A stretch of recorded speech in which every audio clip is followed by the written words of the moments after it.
All right. So good evening, everybody. Oh, where did that come up? Okay. So good evening, everybody, and welcome to GEG Alaska's April training. As I mentioned before, my name is Sue, Sue Panika, but I go by Sue just because it's easier at Spiral EDU on Twitter, if any of you follow me. I'm really excited to be here today to talk about Blogger. And just kind of blogging in general. After last month's really fun game night, we got a chance to kind of check in a little bit, and it sounded like a lot of people had not used Blogger or done any sort of blogging before. And so I kind of just scaled back the presentation just to kind of make it really, really simple, just kind of to introduce you, what blogging is, and then what are some different kind of features that you can easily set up within Blogger if you do end up wanting to use it. And so I did set up today's training as a blog. And so each of the different sections is going to be a different blog post. And so one of the first things that you'll kind of realize about blogging is a pretty personal experience. And so tonight you'll hear a lot about my experiences, which led me to blogging. And so just a little bit of background on myself. I grew up as the child of a diplomat. So kind of similar to military children, I kind of grew up in different postings internationally, 2 years here, 3 years there. When I went to the University of Washington, I went there as an international studies major, but then I ended up joining an AmeriCorps work study program called Jumpstart, which paired UW students with low-income preschoolers, and I fell in love with teaching. And so when I graduated, I was awarded the Pearson Teacher Fellowship, which is a tier program that gives support to a cohort of early childhood educators. It's really similar to Teach for America, but it's specifically for people who want to be preschool educators. And then I began my teaching career in the classroom. And so I taught on the Lummi Reservation in Bellingham for 4 years, an international school in Thailand for 2, and then in Sitka, Haines, and in Fort Yukon. So there's a lot of different ways that you can use a blog. And as I mentioned before, blogging really is kind of a personal journey. And the first thing when you decide, like if you want to start a blog, is that you shouldn't just blog just because you think you should blog. Like you really need to start with a why. And so I'm just going to give you a little background into my journey into blogging. And so if you've seen any of my teaser posts, my journey into blogging began in 1996 when I received a diary. And so from a very early age, I started just kind of recording kind of my daily life. And it was kind of amazing to kind of like look through just, things that seemed really mundane, just, getting up, going to school, complaining about my classes, making lists. I made lists of like TV shows that I watched, books that I like to read, songs that I really liked on the pop radio. And so for me, writing was a really kind of great outlet. And so I started first kind of writing for myself, in the diary. And then I pretty much wrote in this till high school. In high school, I was introduced to Xanga. Is anybody familiar with that? That was one of the kind of early blogging tools, kind of a precursor to Facebook and a little bit after MySpace.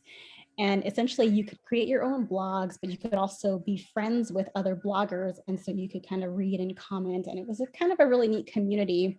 And I kept that up through college. And then once I was in college, then I think Facebook kind of took over. And so I did less blogging because I was using that kind of as a forum, just because you can post kind of stories and things. So I didn't really get back into blogging until I went back to work in Thailand. And when I worked in Thailand, the school's website, everybody had a teacher page, and included in that teacher page was a blog. And so I started using that. And so that kind of happened at the school in Thailand, in Sitka, and in Haines. I used the school blogs. And so when I moved on, I lost access to those blogs, which was a shame because I had so much kind of information in it. So the very last year that I was in the classroom, fortunately, I discovered Blogger, and I was able to kind of capture that last year in the classroom. And Blogger, I think, is a really easy to use tool, and we'll kind of go into depth into it a little bit afterwards. But first, I just really want to, go into like why, would you want to blog, and what would you like to do? So the first thing I did was I created kind of a list, what are the top 10 ways to use the blog? And so, of course, it's very meta in that the top of the list is creating a top 10 list.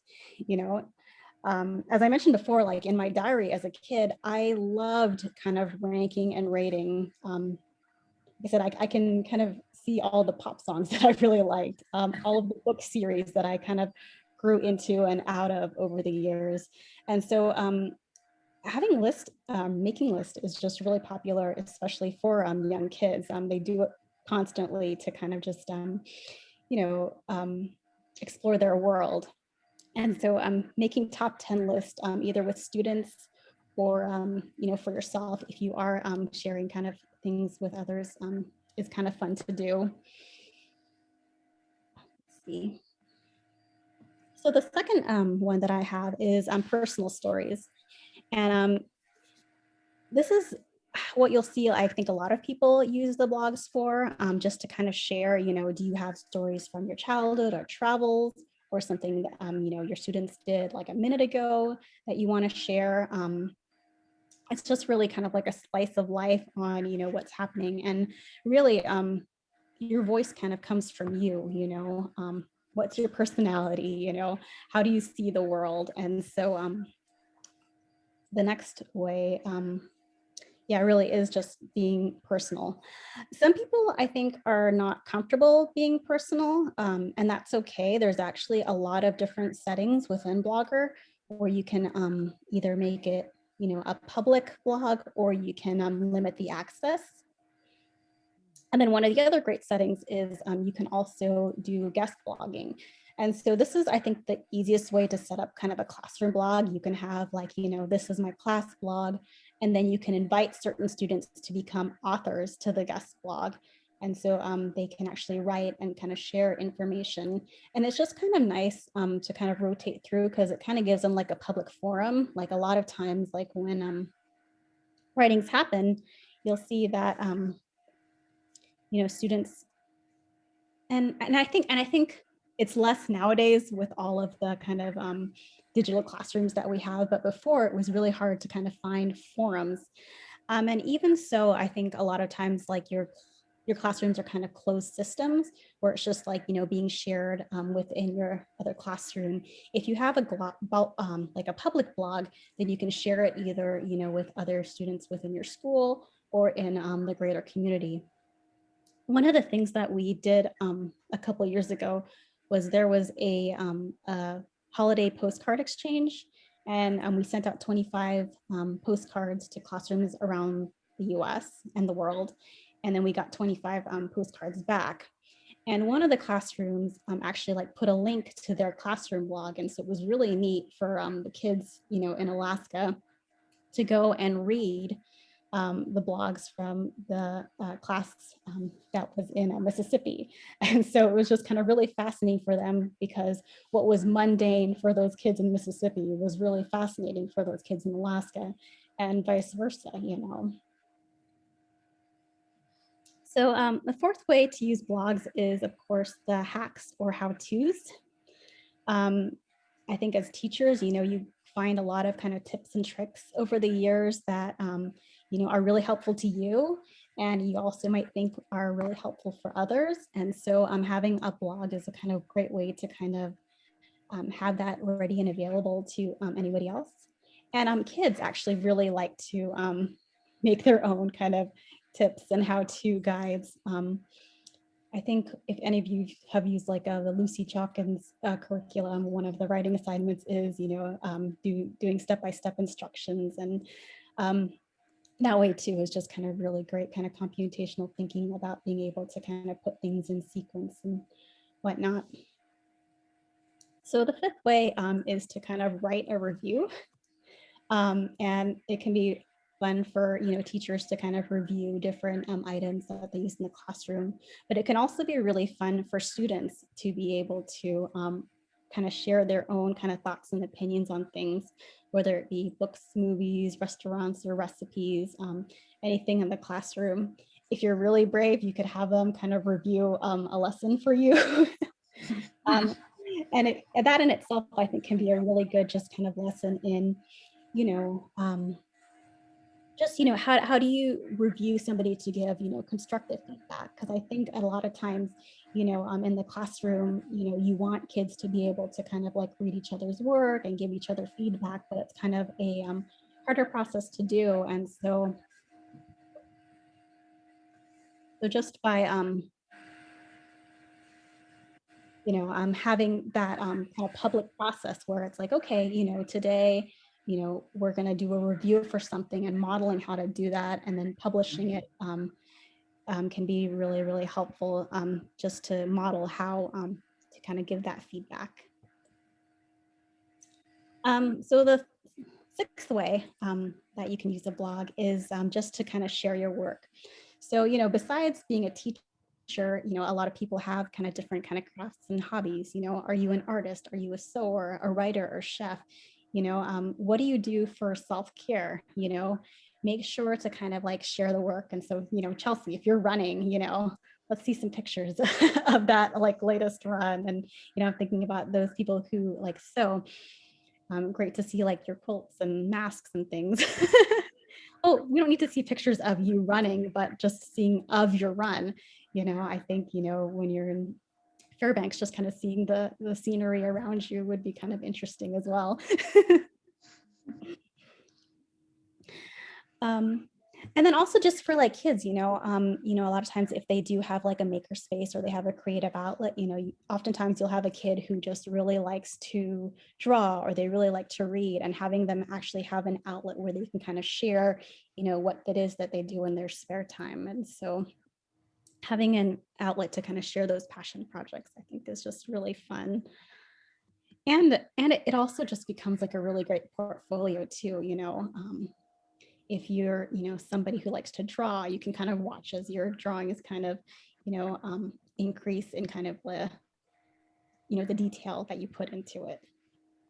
Or if you're a chef or something, just how you work up the different recipes, and stuff kind of evolves over time as you get better with different techniques. And so it's really kind of neat having that way to kind of just have that virtual portfolio. When I went to ASTI a couple years ago, one of the things that was it George Couros was saying is that when every kid graduates high school, they should have kind of a portfolio of their work.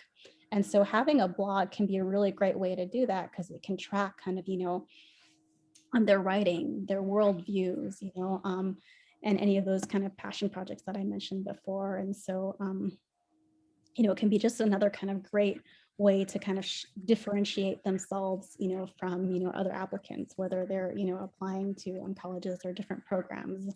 It just gets them used to, being able to kind of share what makes, them unique. And of course, there's all that digital citizenship stuff too, making sure you're not sharing too much kind of personal information. Those lessons on, what kind of content are you posting? You want to make sure that the content is not going to have any, bad language or anything that you wouldn't want, future employers to see. And so there's a lot of really kind of great lessons, especially when you do make blogs public. Though you can also, like I said before, you can just keep it private. This is just your blog. You want it for yourself. You don't necessarily want to share. Occasionally, you might want to be able to send it to somebody. And there's all kinds of great settings for that as well. So the seventh way that you might use a blog is just as a newsletter or a newspaper. So I know, people can kind of get inundated with either the email updates. You constantly kind of get these emails like, click on this, it goes to like a constant contact kind of newsletter, and you send them out every week. But what's really great about having your newsletter in a blog style is that even like if you have like one web address and the people are constantly going back to it, it constantly like updates, so they can see like at the top is what your latest blog post is. But then if they want to like scroll down and see, oh, what did you talk about last week, or what happened 2 weeks ago, they still have access to all that information. Because oftentimes when you do a newsletter, they get it that once, and then the next week there's like another one, and so they constantly have to kind of search their inbox, or they're deleting it. And so a lot of that information can get lost. And so that's why I really liked having blogs for um, newsletters or newspapers. No, if they post a comment, it does not move it to the top. It still kind of stays in the date. And yes, you can control the privacy of Blogger. Like I said, after I go, after the why should you have a blog, we'll go into like how can you have a blog. So Blogger actually has a lot of really great privacy controls. So you can make it as public or private as you want. Let's see. Oh, I know I had something else I wanted to say. So let me check my notes, because I tend to go out on tangents a lot. And so I like to have notes to refer back to.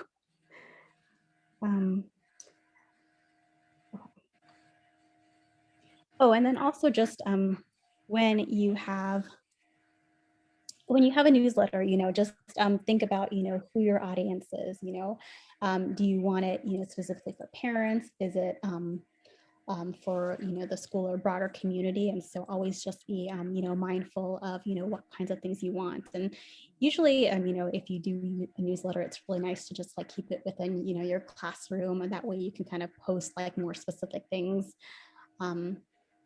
about upcoming events and things as well. Or if you do it kind of broader, that you're sharing it, then you probably won't have some of those like finer details as well.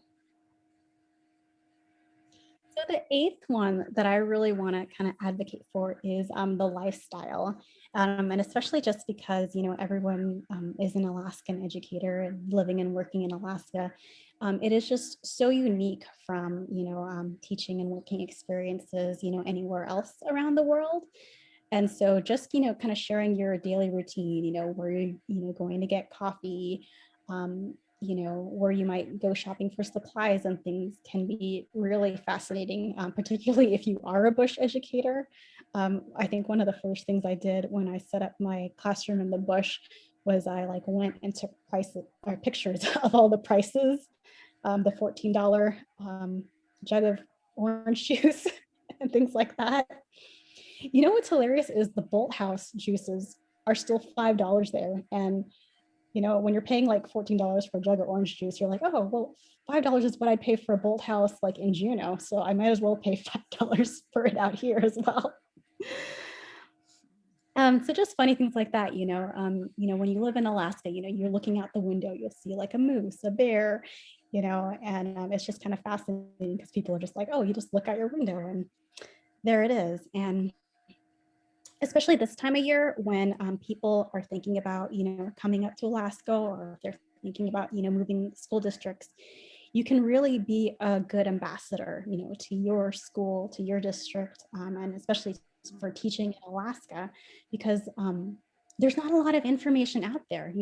If you're going to take a job in like Point Lay, it'd be nice to kind of have like some kind of slice of life, like, okay, what can I imagine when I step off the plane? Are there roads there? Are there stop signs there? And by having these blogs, it really kind of helps people have a better job kind of imagining like what it is. And yeah, an Alaska teacher placement actually does feature some bush educator logs, and that's one of the last blog posts that I'll be sharing. And I'm sure they'd love to have more and more, because like I said, especially in those communities that are hard to staff, it'd be really neat to have a blog for people to like look over and say, hey, that does sound kind of like unique and one of a kind, what an adventure. You know, and so they can have some kind of idea. Because when I went to teach in the international schools, and every time like we moved when I was growing up, we would get a thick binder. And the thick binder would just kind of lay out, okay, what are the restaurants, what are the local amenities and things that you can expect. And by having these blogs available publicly, it really is nice so that people can get a glimpse of what it is to they can expect, especially in these really rural locations. And even in the urban locations, I haven't had a chance to really visit, Fairbanks or Anchorage that much. Um, and so I've always find it fascinating, when people kind of share what their lives are in these other parts of the state as well.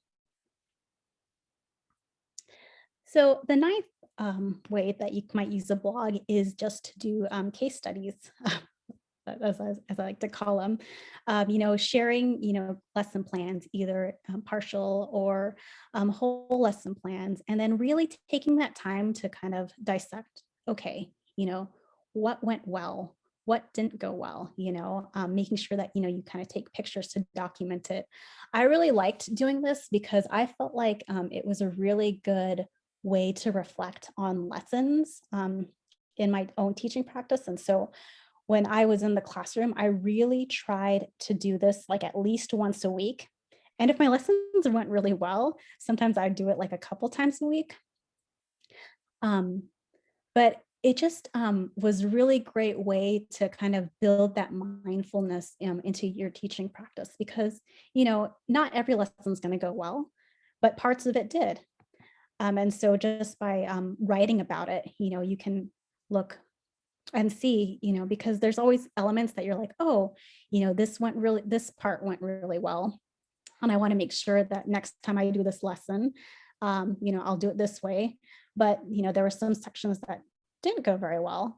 And so I'm going to write notes to myself. Okay, if I do this lesson again, next time I'll try this. And I think it's just a really great way. And then that way, if you do share your blog publicly, other educators can kind of see and learn like, oh, I thought that was a really great idea for an experiment too. But, I tried to grow crystals, I think in mason jars with sugar, and I didn't have enough sugar content. And so one of the things was like, okay, well, one of the tips is you got to get the water really, really hot in order to make sure that it melts down properly so that it can properly form the crystals later. And so I was able to kind of put that tip on my blog, like, hey, I got this idea from somebody else's blog. It didn't quite work well for me, and so this is the modification that I would add to it. And so it really is great when educators kind of share with each other, because a lot of times, when you do kind of get these curriculum, there'll be stuff that kind of doesn't quite work for your classroom or doesn't quite work for your community. And so I'm having these kind of like little tips and tricks that you leave for each other can be really helpful. When I was in college, or not in college, when I was in high school, for our senior class, they had these books. And these books, they allowed us to graffiti in them. And so you would see like 10 years worth of students' graffiti within the margins of these pages. And so, some people had like really good people who would like highlight, information that was really helpful. Some people would kind of like write notes like, oh, this is great for foreshadowing. And it was just really fun just because, teaching is such a process, and you learn best kind of like when you learn from each other, and you don't always have to like agree, and you always going to put your own spin on it, but it's just nice to kind of share that wisdom in the room. And so the last way that you might want to use a blog is for resource sharing. And I was thinking, just in particular, like this would be something that Chelsea, you might like to do, especially because you have so many kind of tech tools and things that you do with your teachers in your district. And so, it's a really great way that you can organize it. Like within a blog, you can have, pictures and links to the different tools. You have a little synopsis or review of how they might use it. And then, if you have your great videos, you can embed the videos within the blog as well. Or I was also thinking for Tana, so you're not here, are you? But if you're listening on this recording later, I was also thinking, with librarians, librarians come up with really great like book lists, for different topics and things. And so what would be such a great way was if they could like publish these lists in like blogs. And so teachers would know like, hey, I'm doing a fall unit. What are some great fall type books for, my particular grade unit? And then you'd have this resource list kind of available for everybody kind of in perpetuity as well. And Tammy, I was thinking of you too, because I know you really like Wakelet, but I was like, you can also just put all of those links and information in a blog as well. So, okay. So these are just kind of like, 10 different ways that you can use a blog. And, a lot of times when you do end up with a blog, you'll kind of not do just like one idea. Sometimes you'll say, you'll kind of start with, personal stories, and then you'll end up, throwing in some top 10 lists as well. But so yeah. So now that I've kind of given you kind of like a top 10 list of, what ways you might use a blog, why don't you kind of put in the chat, what is some like, which would be your why? What would be, what makes you just kind of intrigued enough that you would be willing to start a blog on? And hi, Laura, I'm glad you made it.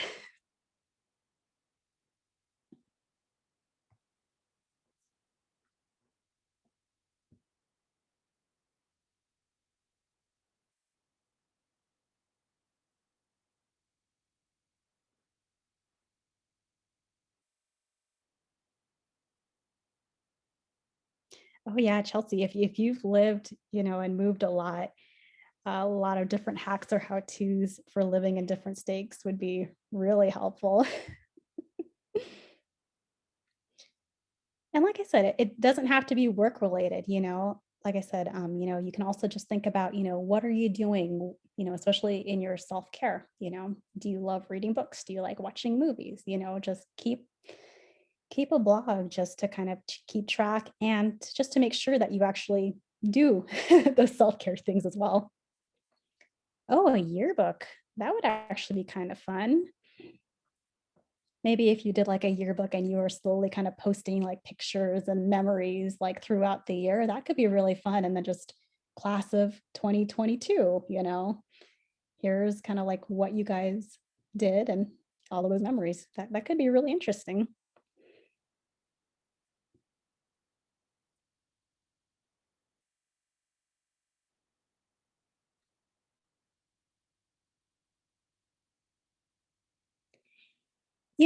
Like I said, each blog is different. In mine, I share a lot of personal stories. I really like to talk about, myself and my experiences and just, how I see the world. Um, you'll kind of find your audience, just I think number one, figure out why you would want to have a blog, what you'd want to put in it, and then slowly you'll kind of like find your audience and kind of adapt it to that as well. And yeah, I love librarians. I think librarians are some of my favorite people. I always, love working with them. And every time I would go to a school library, they'd always have such great resource lists. And I think every year, somebody on Twitter always asks, like, hey, what are some great books by Native American authors? And then we have to kind of scramble, like, oh, where's the list? Oh, here's a good title. Here's a good title. It's like, yeah, somebody should just start a blog and like keep a running log of what all these great resources are. Great. Well, thank you, everybody, for sharing your whys. Okay, now we'll get into the hows. Okay. So getting started with Blogger. So when I started my last blog in the classroom, I was in the process of moving from Haines up into Fort Yukon. And so when I set up that blog, um, I was thinking, okay, well, what's going to be unique about this? Well, I was like, Fort Yukon is 30 miles north of the Arctic Circle. So this is going to be my Arctic classroom. Um, and my very first blog post was just, about kind of explaining what my blog was going to be. So, I was really looking forward to, moving up to Fort Yukon and looking at the school. And I was really excited to learn about the local culture. I had Googled extensively, but could not find barely any information on Fort Yukon. But I was told that it was the largest of 5 Athabascan villages. It was along the Yukon and Porcupine River, and there was about 500 people who lived there. And it was not road accessible, so you had to fly from Fairbanks or take a barge from Circle. And I was told that in the winter, sometimes people will snow machine to Circle. So that was literally all I knew about Fort Yukon when I decided to move there. And I mean, you got to think a lot of educators like moving up to Alaska are kind of like in the same boat. When you Google, some of these small villages, you just don't find any information on it at all. And so really, you kind of go in there blind. I mean, I think Alaska Teacher Placement gives you kind of some good kind of general tips and tricks on, what to expect. But really, just being able to see pictures of a place before you go there and having some kind of sense of, what to expect would be really helpful. And so that's part of the reason why I kind of started this blog. I had known just from kind of growing up and moving around so much, that I knew other people would think all of the kind of mundane things in the village were going to be really neat. And so, actually, I won't do that. So when you go to Blogger, you just go to blogger.com. And it is really, really easy to set up blogs. All you have to do is you scroll down and you'll see I have several blogs, and that's because it's really, really easy to set up blogs. And then once you have them, it's really easy to kind of switch in between them to post to the different blogs. And you just go to new blog. And so why I put a lot of emphasis on, thinking about the why of your blog is the first thing that it asks you is choose a name for your blog. And so that's why, you think about that why. What is this blog going to be about? And so we're going to, let's see, Alaska Educators sample blog. Because it is also very easy to delete blogs too. So you don't have to feel bad about making blogs. They're just as easily deleted as well. When you choose a URL for your blog, try to think of something that's really simple to remember. And so I can just do Alaska Ed. Oh, I already did Alaska Ed blog, never mind. Blog,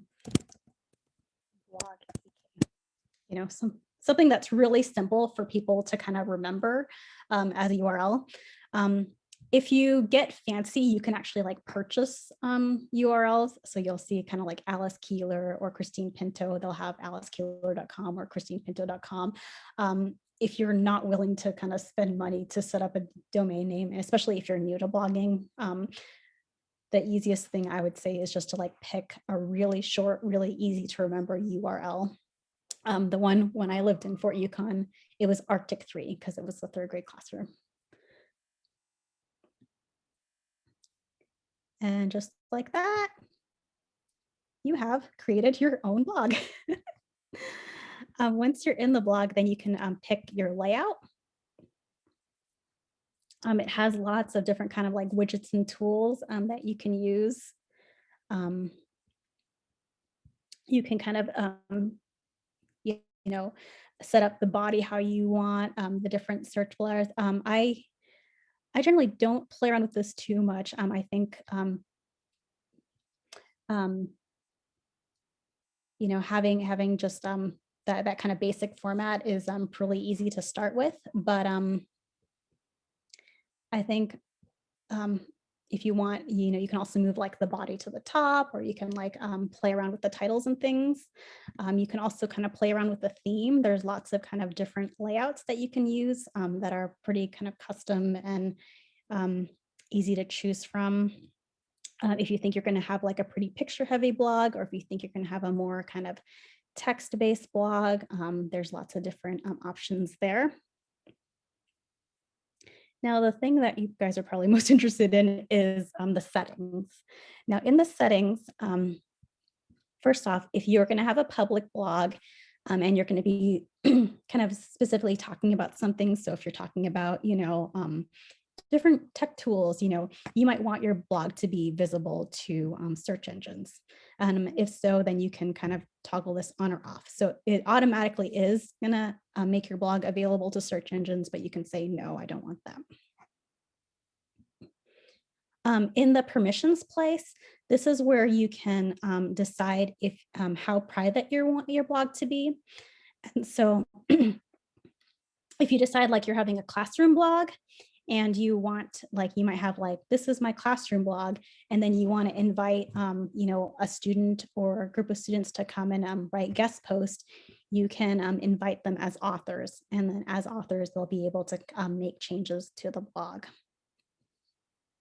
Over here on reader access, this is where you can decide if you want it to be public, if you want it to be private to just the authors. And so if you decide that, you want to have like a classroom blog and all of the kids in the classroom are going to be editors, then all of them would be able to read it as well. Or if you want to do custom readers, so if you want to just like, allow it just for parents or just for certain family members. I have a lot of friends who have like blogs, and they'll just kind of send it to family members. And so with the custom readers, then you can invite different readers into that group. Okay.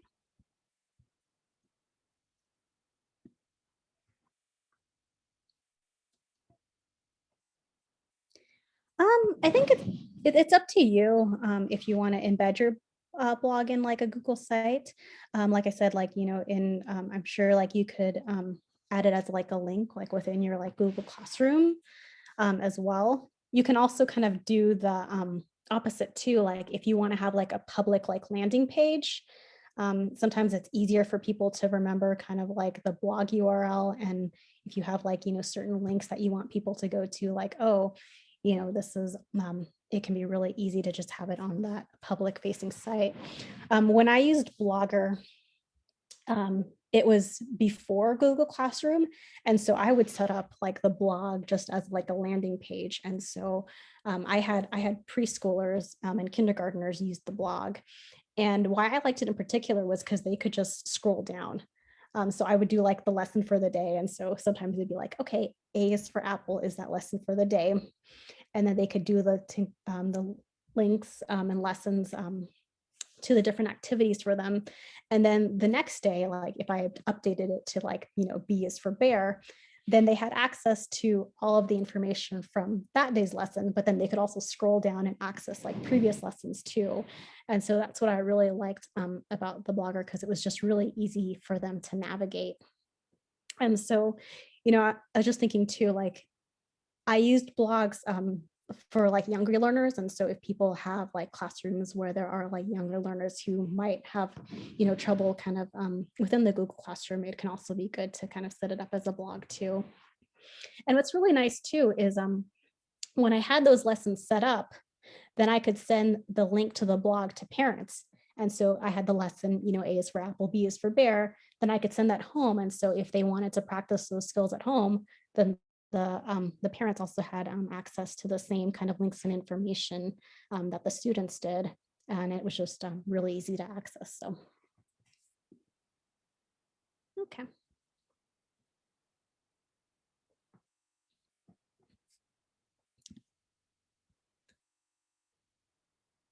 So just to kind of recap here, if you're going to start a blog, make sure you start with your why. Pick a really easy to spell, remember, blog URL. One of the ones for sharing, for easy sharing is to like name your blog post with like hashtags. And then especially like if you are like on Twitter or on Facebook, it's really easy to kind of share and promote your blog to interested groups and hashtags as well. And the last tip that I kind of have is just make sure you keep a regular schedule to post.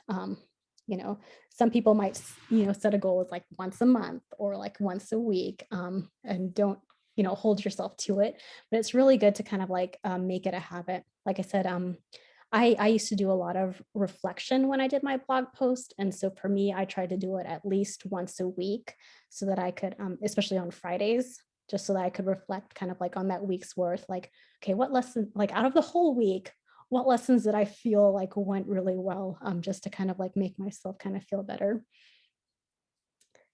And yeah, I think I did use kind of blogs as a forerunner to like learning management systems just because they hadn't been invented yet. And so, I think there's a lot of really kind of neat ways that you can use blogs because um, one of the tips that I had too was like when you do blog posts, you can kind of take screenshots, especially if you're trying to link them to other kind of external sites, and then you can turn like the picture into like links, just so it's just like really easy buttons. And especially for preschoolers who just like, click and then you can navigate forward and back. It was so simple for them.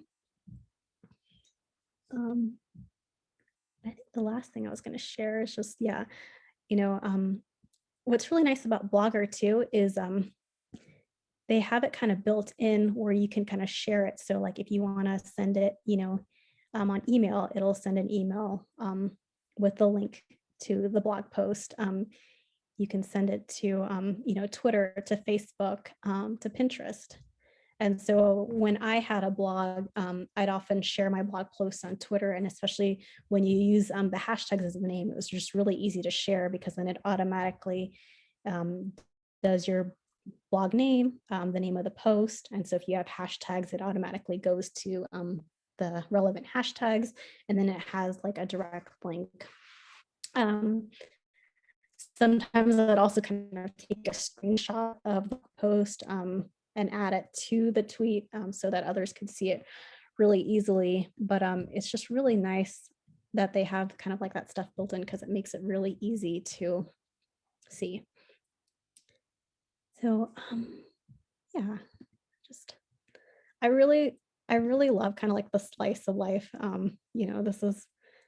This is Fort Yukon. We had a greenhouse next to the school.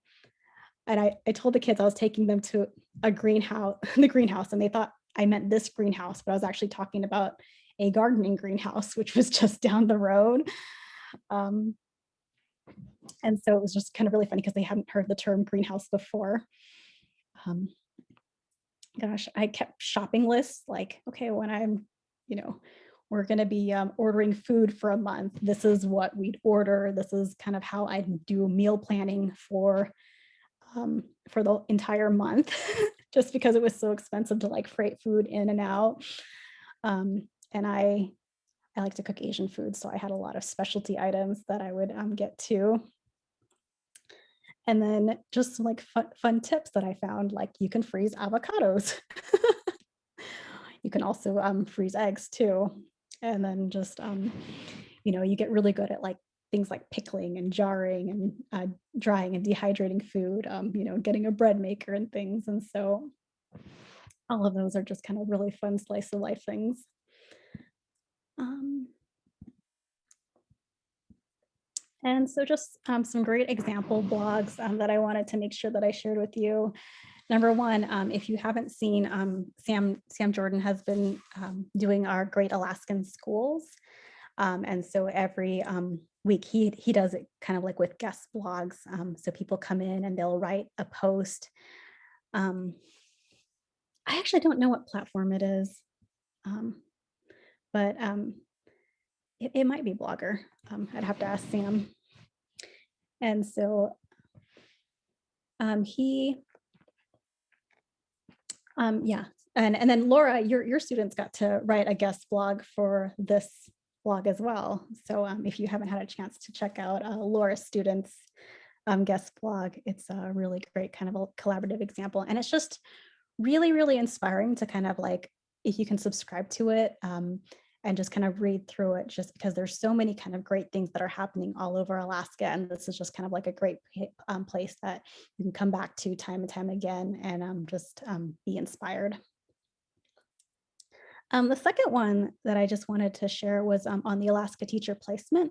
And so this is where, I took a screenshot and turned it into a link. So you can just kind of click there, and they actually have some featured bush educator blogs. And so there's a bunch of them. A lot of them are not kind of recent, but it's kind of neat because it's just kind of like capturing those communities at that point in time. But I do want to share Angie, the Alaska teacher. She actually kept a blog. It's really well done. And she actually turned her blog post into a book. And so there's a book out called The Transplant Teacher, and it kind of highlights her just her journey in teaching in both Brevig Mission and Shishmaref. And so if you get a chance to read it, you should. And if not, at least, check out her blog and check out just kind of the other blogs just to kind of see. I mean, it's kind of just fun to kind of read through them just to see like, okay, what is it like in Toksook Bay? Because I'm probably never going to be able to get a chance to go out there, but it's kind of neat to kind of read about, other people's experiences living and working there too. And then plus, once you get your blog up and running, you can also click and tell them that you want to be added to their list, and they can add your blog as well, just so that when, people are kind of looking at teaching and working in Alaska, that it isn't just another resource out there that is available. Another fun blog that I kind of discovered is Alaska on the Go. And this is actually kind of a travel blog. And it's by Erin Kirkland, who's she's also on Twitter. But if you're looking for like fun staycation ideas, like in Alaska, especially if you have kids, it gives a lot of kind of great ideas of just kind of local attractions that you might not have known about. And so what I kind of discovered too this legislative season is there's a lot of political bloggers in Alaska as well. You probably heard about, Muskrat, Alaska, and I think the landmine, I think, are some of the ones that get a lot of hits, but they're really, is interest in reading blogs, kind of just depending on, what your thoughts and opinions are. And so, it's definitely kind of like a thing. And so, you know, just depending on, what your interests are, I definitely encourage everybody to, read blogs, and have your own blog if possible. And what's really fun too, another feature of Blogger is they do have reading lists.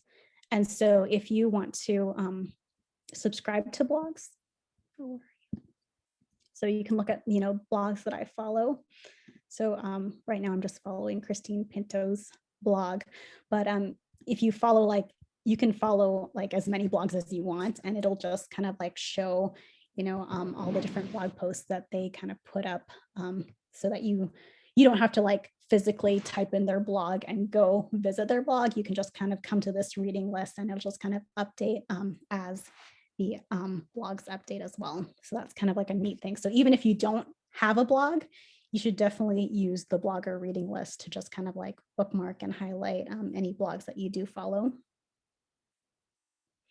No, they don't have to be on Blogger to be on the list. I don't think. I haven't come across one that it hasn't let me, but I haven't followed very many blogs kind of in the recent years either.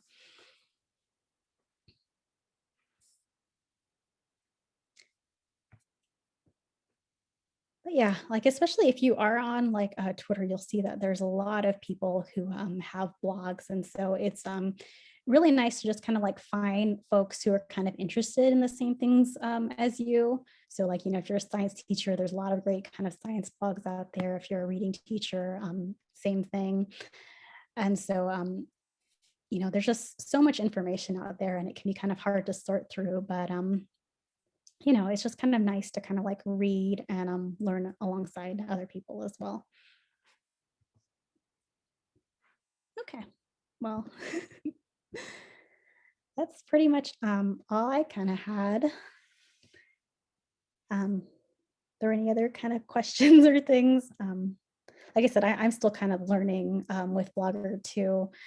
I'm very good at creating blogs. Like I said, I've had probably, I think I was up to 12 blogs at one point. But like I mentioned before, they're also really easy to delete. So like if you have a blog that you no longer want, you can go into the settings and just delete it too. So right here, remove your blog. And just like that, we created and deleted a blog. So like I said, definitely experiment with it. If you don't like it, you can always delete it. You can always make it private.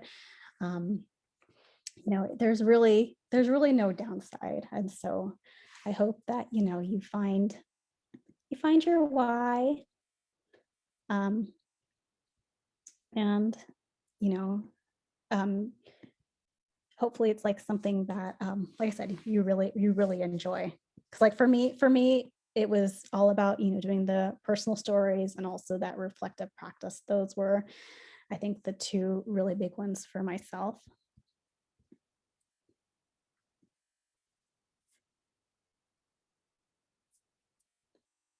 Um, I have not used the RSS feed, but you can like link it to. I've seen a lot of people use kind of either their Twitter feeds or um, with like Facebook or Pinterest. You can do that as well. But I haven't used it on my blogs.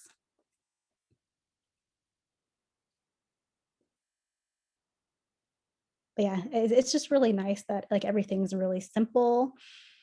Um, you know, um, I've still kind of just been, figuring things out. I think one of the other tips that I like is like I like having starting blog posts like with a picture. I think that's always kind of eye catching, and then trying not to like have too much kind of text in between. Um, and then you can also like, change the size. And so like if there's really important ideas or concepts that you want people to have, you can make it a little bit bigger. You can play around with the colors and the font. Um, and it's all really simple. Like you can even use like, copy and paste. You can use Control X, Control Z as you're doing the blog as well. So it's all pretty intuitive and pretty simple. So yeah, and just let me know if you do end up starting a blog. I'd love to kind of like read and help you through any questions that you have. Like I said, we're like the best ambassadors for teaching and learning in Alaska, and so I think the more that we can get people to have a story and share their stories, I think just the better it is.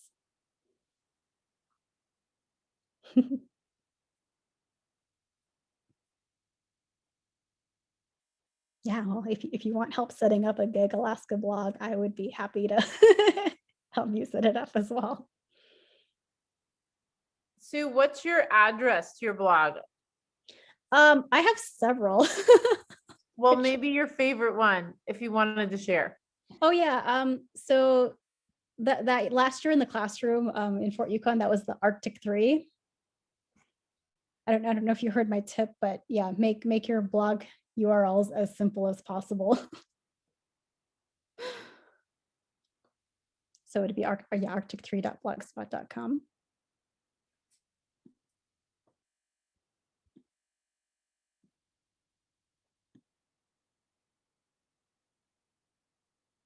Oh, sorry, Leo, I didn't see your your question, you had asked what the stats features do.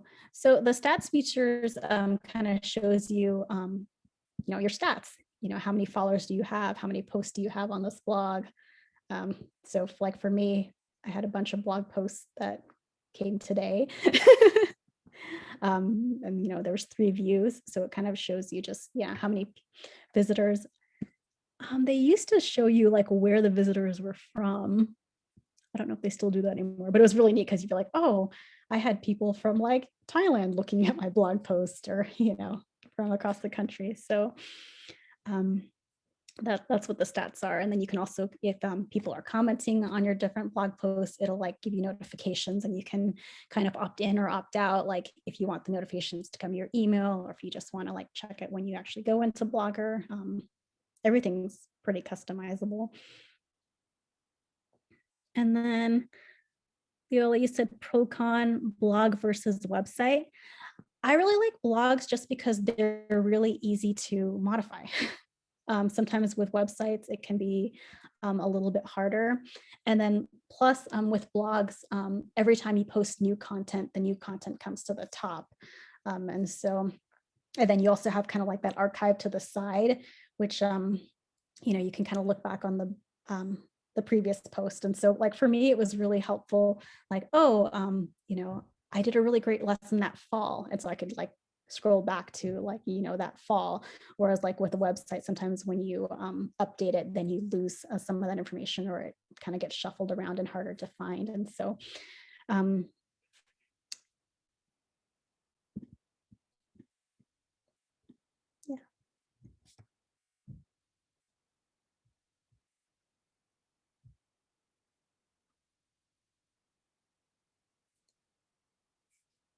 So the blog pages,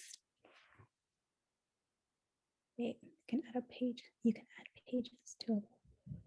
I'm not sure. Like, what are you talking about? Pages? Is it just like different posts? Or because like sometimes like you might have like 7 posts on a page, and then you can go to like the next page. Oh, no. It just froze and I didn't hear exactly what you said. Sorry. I'm just like on the left, where you went to theme and settings and everything, there is an option that says pages. Oh, In that left menu there. I actually don't have any pages. I don't know. I'll have to explore and get back to you. I actually don't have I've any. heard of people using blogs instead of sites now. And so maybe because they did pages, like, educators that are, they work on contract or something like that. Maybe this is how they kind of do that. They do a page that's like about me, and then a page for their blog. I don't know exactly how that works. I'm just wondering. Yeah, it could be. Like I said, people like, Alice Keeler or Christine Pinto, they have a blog, but then they also have like that forward facing page as well. So that very well could be. Yeah, there's also ways to like monetize your blog, but I haven't gotten that far yet either. But some people, if they get a lot of traffic, are able to make money from just, kind of sharing their thoughts and feelings too. So it's a pretty interesting world. And so I'm always kind of just excited to learn more about it. I've been trying to get myself back into the habit of doing blog posts kind of more regularly, but it's always a little bit hard to. That's why I said, it's really good to kind of like, pick something that you're passionate about. And so I was really passionate about being in the classroom. And so now that I'm not in the classroom, I've kind of struggled a little bit with like, what is my kind of story. But that's why I really encourage people who are in the classroom to have it. I don't think most businesses have blog posts. I think what I see nowadays is like businesses will have Square so that they can. But I know some businesses in Juneau will have blogs, like especially some of like the fancy restaurants, when they'll kind of update kind of like what their menus and specials are. And that's always really fun because I like seeing those really neat food items too. So I just added a page to my, very old blog, and I don't see that I went to view the blog, and I don't even see where the page is. So that's interesting. I guess still lots to learn. Yeah. I can go to a more populated blog. Hmm. No, I don't have any there either. It's a new page. It looks like a blog post. So let's, yeah, I don't know. Oh, maybe that's where they put all your drafts. If you don't post it. Oh, but then it's here too. Yeah, I don't know. I'll have to explore, and then I'll have to do a second blogger training. Sue, I was gonna, can I just share something really quick? Yeah.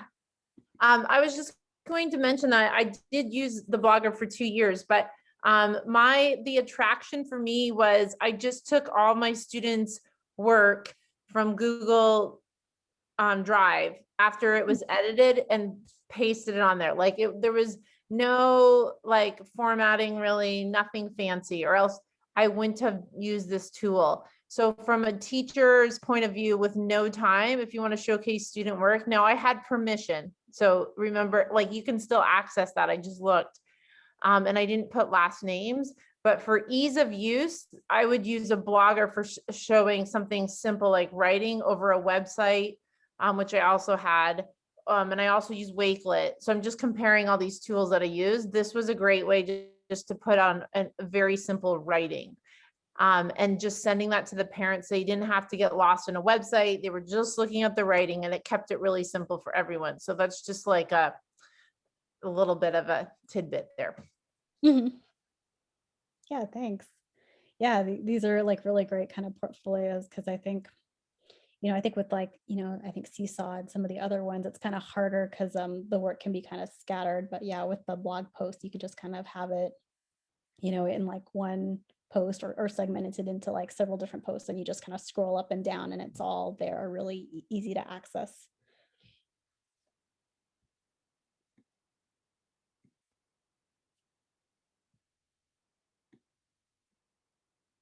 Great.